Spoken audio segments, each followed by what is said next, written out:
एक बात हमारी बहुत ध्यान से सुनना, सतयुग में, त्रेता में, द्वापर में भगवान के दर्शन हो जाते हैं, लेकिन कलयुग में ठाकुर जी के दर्शन भले ही नहीं हो पाते, लेकिन वैष्णव और संत जनों के दर्शन खूब हो जाते हैं। अच्छा, इसका लाभ आप पूछो, लाभ क्या है? तो सतयुग, त्रेता, द्वापर में केवल आपकी आंखों को सुख मिलेगा, क्यों? ठाकुर जी दिख जाएंगे। लेकिन कलयुग में तो आपके रोम रोम को सुख मिलेगा, क्यों? क्योंकि यहां तो वैष्णवी कथा है, यहां तो वैष्णव चर्चा है, वैष्णवों के द्वारा भगवत वार्ता है।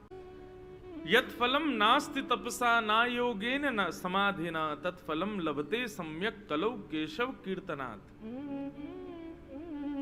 सतयुग, त्रेता, द्वापर में इतनी कथाएं नहीं होती जितनी कलयुग में होती हैं। सतयुग की प्रधानता तपस्या है, वहां पर तपस्या ज्यादा करते हैं लोग।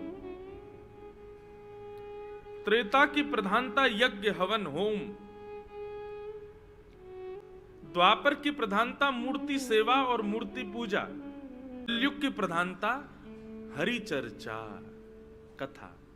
केवल कुछ मत करो, आप सामने बैठ जाओ, मैं इधर बैठ जाऊं, हम दोनों आपस में एक दूसरे को देखते रहेंगे, कथा कहते रहेंगे। इसी से ही यज्ञ का, तप का, मूर्ति पूजा का, परिक्रमा का, आदि आदि जितने भी पुण्य प्राप्त होते हैं, वो सब केवल हमारे आपके आपस में वार्तालाप करने मात्र से प्राप्त हो जाएगा। ये कलयुग का प्रभाव। यहां तपस्या की आवश्यकता नहीं है, साल में 1-2 बार यज्ञ कर लो बस, इससे ज्यादा यज्ञ की आवश्यकता नहीं। घर के ठाकुर जी को सुबह स्नान करा के चंदन लगा दो, वस्त्र पहना के भोग लगा दो, दोपहर में भोग लगा दो, रात्रि भोग लगा के शयन करा दो, बस इतनी सेवा ठाकुर जी की कर लो। पर अपने 24 घंटे में से 4 से 5, 5 से 6 घंटे केवल ठाकुर जी की चर्चा को दे दो, तो संपूर्ण सतयुग, त्रेता, द्वापर में किए गए पुण्यों का फल केवल कथा सुनने मात्र से मिल जाता है। ये कलयुग का प्रभाव। अच्छा, एक और बात बताएं, विशेषता कलयुग की। सतयुग में आपको यदि ठाकुर जी देखने हैं तो आपको कम से कम नहीं तो 50 वर्ष तो तपस्या करनी पड़ेगी। वहां उम्र भी बड़ी होती है, 1 लाख साल की उम्र होती है, तो 50 से 100 वर्ष आपको तपस्या करनी पड़ेगी, तब जाकर के ठाकुर जी आपके ध्यान में आएंगे। त्रेता में 20 से 25 वर्ष ध्यान लगाना पड़ेगा, तब जाकर के ठाकुर जी ध्यान में आएंगे। द्वापर में 5 से 10 वर्ष तक ध्यान करना पड़ेगा, तब जाके ठाकुर जी ध्यान में आएंगे। पर कलयुग में आप लोग अभी नेत्र बंद करके विचार करो, तिरुमला पर श्री वेंकटेश भगवान कैसे विराज रहे हैं, तुरंत आपको दर्शन हो जाएगा। शंख चक्र गदा हाथ में धारण किए हैं, सुंदर यहाँ पर ठाकुर जी ने उर्धपुंड लगाया है, ऊपर शीश पर सुंदर मुकुट धारण किया है, गले में आहा बड़ी मधुर मालाएं धारण करी हैं, एक भुजा कमर पर है, दूसरी भुजा से ठाकुर जी मानो जैसे लक्ष्मी अर्पित कर रहे हैं। सर्वांगीण अंग को यदि एक बार भी आपने जीवन में कभी देखा है, एक क्षण में ठाकुर जी आपके चित्त में प्रकट हो जाएंगे। ये फल केवल कलयुग में है, सतयुग, त्रेता, द्वापर में नहीं है। आप में से वृंदावन कितने लोग गए? हाथ ऊपर करो। सब गए होंगे लगभग, हैं? सब गए। अभी हम नाम लें श्री वृंदावन बिहारी लाल और आप नेत्र बंद करो, तुरंत आपके चित्त में बिहारी जी की छवि आ जाएगी। तुरंत आपको, आप जब वृंदावन गए थे उस समय कैसे ठाकुर जी, कैसे क्या, सब आ जाएगा। अच्छा, आप कहोगे महाराज जी उनको तो हमने देखा इसलिए वो दिख रहे हैं। चलो ये तो देखने की बात है, लेकिन यदि मैं कोई इतर रूप भी वर्णन करूंगा ना और आप नेत्र बंद कर लोगे तो वैसी छवि भी आपको दिख जाएगी। जैसे कि नेत्र बंद करो, हम एक छवि दिखाते हैं आपको, सब लोग बंद करना, ध्यान से सुनना। आहा, तम गोरजच्छुरित कुंतल बद्धवरः वन्य प्रसून रुचिरे क्षण चारुहासम। ठाकुर जी अपनी गैयाओं को चरा करके वापस नंद भवन की ओर आ रहे हैं। चारों ओर ठाकुर जी को घेर करके गायें चल रही हैं।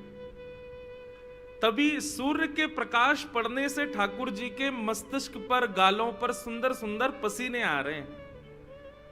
तभी समस्त गैया ठाकुर जी को देखती हैं और देख करके मन में विचार करती हैं, हम ठाकुर जी को कभी श्रृंगार नहीं कर सकते, हम ठाकुर जी को कभी वस्त्र नहीं पहना सकते, क्योंकि हमारे पास हाथी नहीं है, हम तो चार चरण वाली हैं। लेकिन आज ठाकुर जी के मुखमंडल पर ऐसे पसीने के बिंदु आ रहे हैं, मन कर रहा है कि ठाकुर जी का श्रृंगार कर दें। तो कुछ गायों ने झुंड बनाकर के जोर जोर से अपने खुरों से रज को उड़ाना प्रारंभ किया, और वो ब्रज की रज उड़कर के ठाकुर जी के मुखमंडल पर जाकर के लग रही है। बीच में ठाकुर जी ने तिलक लगाया है, उस तिलक के बगल में पसीनों से जाकर के वो रज जब चिपक रही है, तो ठाकुर जी की बिंदी बिंदी बिंदी बिंदी ऐसे करते हुए कपोल पर, गालों पर आकर के गोल बिंदी, इस प्रकार ठाकुर जी का पत्रावली का श्रृंगार हो गया है। जहां जहां भी ठाकुर जी को पसीने आए हैं, वहां वहां गौ रज जाकर के सुंदर आच्छादित होके एक सुंदर चित्रकारी ठाकुर जी के अंग प्रत्यंग पर बना रही है। ऐसे अद्भुत ठाकुर जी मधुरता से गैयाओं को अपने हृदय से लगाते हुए कभी उनके कान को खींचते हैं, कभी उनके गले से लटक जाते हैं, कभी उनके ऊपर लेट जाते हैं। इस प्रकार ठाकुर जी गौचारण करते नंद भवन की ओर आ रहे हैं। ऐसे श्री कृष्ण को हम बारंबार प्रणाम करते हैं। बताओ कितने लोगों को दिखे? सबको दिखे? एक दर्शन किया आपने ठाकुर जी का? ऐसे बीच में तो तिलक होता है, पर ऐसे बिंदी बिंदी बिंदी बिंदी बिंदी बिंदी बिंदी ऐसे घूम के आती है, फिर गालों पर ऐसे घूम के, इसको कहते हैं पत्रावली का श्रृंगार। काय का श्रृंगार? पत्रावली। ये पत्रावली का श्रृंगार यशोदा जी नहीं करती, श्री राधा रानी नहीं करती, सखियां नहीं करती, ये पत्रावली का श्रृंगार गौ माता करती है ठाकुर जी का। और कैसे करती है? ऐसी करती है, जब ठाकुर जी को पसीने आ जाते हैं तो अपनी चरण की रज उड़ाती है, अपने खुर से जोर जोर से कूद कूद करके गैया वहां की रज उड़ाती है, वो ठाकुर जी के मुख पे जाके चिपक जाती है और ठाकुर जी का मधुर श्रृंगार हो जाता है। ऐसे लाल जी, अब सोचो, ये सुलभता केवल कलयुग में है, ये सतयुग त्रेता द्वापर में नहीं है। सतयुग में यदि आप किसी को ऐसे सुनाओगे, उसको ठाकुर जी दिखेंगे ही नहीं, उसको कम से कम 15 वर्ष तक ध्यान लगाना पड़ेगा, त्रेता में भी ध्यान करना पड़ेगा, द्वापर में भी ध्यान। पर कलयुग की कितनी बड़ी श्रेष्ठता है, व्यक्ति केवल नेत्र बंद कर ले और श्रवण मात्र कर ले, तत्क्षण ठाकुर जी की छवि हृदय में प्रकट हो जाती है। ये कलयुग का प्रभाव है। इसलिए हम आप सब लोग बड़े सौभाग्यशाली हैं कि हमारा जन्म कलयुग में हुआ है,